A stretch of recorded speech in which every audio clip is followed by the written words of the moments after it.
আসসালামু আলাইকুম। আশা করি সবাই ভালো আছেন এবং সুস্থ আছেন। আজকে অডিট নিয়ে একটু স্পেশাল একটা বিষয় আপনাদের সাথে শেয়ার করব, নিঃসন্দেহে আপনাদের ভালো লাগবে। তার আগে বলে দিচ্ছি, চ্যানেলটি ভালো লাগলে সাবস্ক্রাইব করে দিবেন, পেজটি ফলো দিবেন। নতুন একটি পেজ আমি খুলছি, অনুগ্রহ করে সেটাও ফলো দিয়ে দিবেন। আমি এই ভিডিওর ডেসক্রিপশন বক্সে বা কমেন্ট বক্সে পিন করে দেব, ফলো করলে আমার ভালো লাগবে। মূল কথায় আসি। আচ্ছা, কয়েকদিন আগে আমি একটি ভিডিও করেছিলাম যে অডিট একটি লোভনীয় চাকরি। ওইটাতে বেশ অনেকেই কমেন্ট করেছেন, তার মধ্যে দু একজন বুঝলাম অডিটে জব করেন এরকম মানুষও কমেন্ট করছেন, বা এছাড়া অন্যান্য ডিপার্টমেন্টে জব করেন এমন কিছু মানুষও দেখলাম কমেন্ট করেছেন। তো তাদের মধ্য থেকে দু একজন বলছেন যে ডিসি অফিসে ডিসি স্যার ফোন ধরতে বাধ্য, এরকম একটা মস্কারি করছেন। আমি আসলে সেটা তো বলি নাই, আমি বলছি যে স্যার মানে মূল্যায়ন করবে আপনাকে। একজন অডিটর যখন ডিসি স্যারকে ফোন দিবে, স্যার সেটাকে মূল্যায়ন করবে। কেন করবে আমি বলি আপনাদেরকে। মানে আলগা থেকে কমেন্ট করা তো সহজ, কিন্তু প্র্যাকটিক্যাল বিষয়টা সবার মাথায় থাকে না বা সবার ওই জ্ঞানটাও নাই। একজন অডিটর যদি ডিসি অফিসের কোনো বিলকে বেটু দেয়, ওই বিল আর কিন্তু পাস হবে না, ডিসি অফিসে দৌড়াদৌড়ি শুরু হয়ে যাবে ওই বিলের জন্য।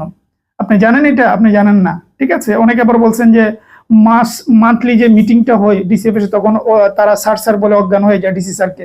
ভাই এটা তো করবে, এটা তো একদম স্বাভাবিক লজিক্যালি। কোথায় অডিটর 11তম গ্রেড আর কোথায় একজন অ্যাডমিন ক্যাডার ডিসি স্যার, দুটোকে এক হলো? মানে আকাশ আর পাতাল, ঠিক আছে। প্রশাসনিক ইওর কারণে তো স্যার বলবে, 70 বার বলবে প্রতি মিনিটে প্রয়োজন হলে। এটা এক জিনিস। আরেক জিনিস হচ্ছে অফিসিয়াল কাজ, আরেক জিনিস। একজন অডিটর বেটু দিলে তার ওই বেটুর কিন্তু মূল্যায়ন আছে। সুতরাং এটা ভিন্ন বিষয়। হিসাব মহানিয়ন্ত্রকের শাখা এটা ভিন্ন একটা জায়গা। এখানে ফাইল সবার মস্তানি চলবে না, এখানে কেউ কারো মুখাফিক্ষি নয়, বরং সকল দফতর তাদের প্রতি কিছুটা হলো নমনীয় থাকবে, যেন প্রত্যেকটা অফিসের বিল ভাউচার যেন ঠিকঠাক মতো হয়। এটা বাস্তব। এটা আপনি কখন ফিল করবেন? যখন আপনি কাজ করতে যাবেন। আলগা থেকে মন্তব্য করা তো সহজ। যাই হোক, আমি যেটা বলতে চাচ্ছিলাম যে আজকে নতুন একটা কথা বলি, সেটা হচ্ছে এই, আপনি যদি হিসাব মহানিয়ন্ত্রকের শাখায় যান, এটাকে ট্রেজারি শাখা বলে। ওখানে তারা 4টা শাখা থাকে, বিল 1, বিল 2, বিল 3, বিল 4, এরকম 4টা শাখা থাকে।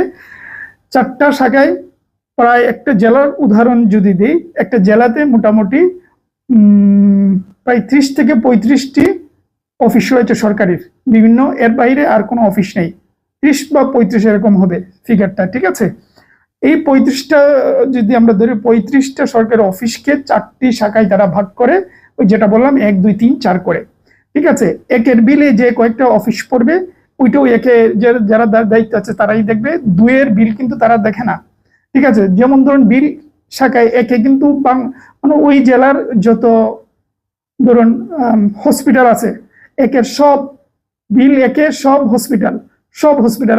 আমি ওই ভিডিওতে বলছিলাম, আপনি যদি ডাক্তার দেখাতে যান, আপনি কার্ডটা ভিতরে দিলেই কিন্তু উনি আপনাকে ভিতরে ডেকে নেবেন, সিরিয়াল ধরতে হবে না।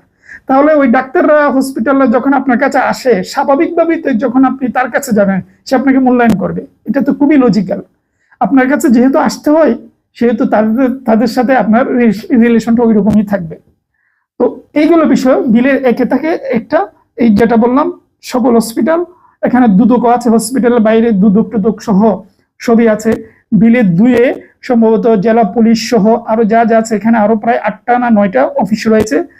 বিল 1-এ 10টার মতন অফিস থাকে, বিল 2-এ থাকে 8টির মতন অফিস, বিল 3-এ থাকে 11টি অফিস, এবং বিল 4-এ থাকে 7টি অফিস। এই বিল শাখায় 4টা শাখায় মানে ভাগ করে তারা কাজ করে। বিল 1-এ যে কাজ করে, যেটা বললাম 2-এ উনি কাজ করে না। বিল 1-এ সম্ভবত যে থাকে, উনি হচ্ছে হিসেব মহানিয়ন্ত্রকের, ওনারা বলেন প্রশাসনিক কর্মকর্তা। উনি সম্ভবত একজন ক্যাডার থাকেন, হিসেব মহানিয়ন্ত্রক ক্যাডার থেকে ওনার দায়িত্বে অডিটর, জুনিয়র অডিটররা থাকে। উনি ওই 1, 2, 3 যেটাই ওনার দায়িত্বে পড়ে, ওই শাখাটা উনি দেখবেন। ঠিক তেমনি 3-এ যে পড়বে, 3-এর জন্য আলাদা অডিটর রয়েছে, জুনিয়র অডিটর রয়েছে, আলাদা প্রশাসনিক কর্মকর্তা রয়েছেন, ঠিক আছে। এই হলো 4টা শাখায় মোটামুটি আমি যে কথাগুলো বললাম, এগুলো প্র্যাকটিক্যাল আপনারা পাবেন, যে এইভাবেই তারা কাজ করে, ভাগ করে, ঠিক আছে। তাহলে প্রত্যেকের শাখা আলাদা, প্রত্যেকের আলাদা। তবে আপনার শাখায় যে যে অফিসগুলো পড়বে, ওই অফিসগুলোতে যেটা বললাম, আপনার কদরটা একটু ভালো থাকবে, তাদের সাথে আপনার যোগাযোগটা বেশি থাকবে, আপনি যে অফিসগুলো দেখবেন, ঠিক আছে। এই হলো বিষয় যেটা বললাম। হসপিটাল যদি বিল একে আপনার পরে শাখায়, তাহলে হসপিটালগুলোতে আপনার খুব ভালো সম্পর্ক থাকবে। শুধু হসপিটাল না, বেশিরভাগ হসপিটাল পড়ছে একে, তারপর আরো অনেকগুলো দুদক সহ আরো বেশ কয়েকটা 4-5টা অফিস এগুলো পড়ছে একে। তো আমার মনে হয় এই জিনিসটা অনেকে জানতেন না, আমার মনে হয় কিছুটা হলেও আপনাদের ভালো লাগবে। 6 তারিখ থেকে আবেদন শুরু হবে, আবেদন করে নেবেন। ভালো থাকবেন, সুস্থ থাকবেন।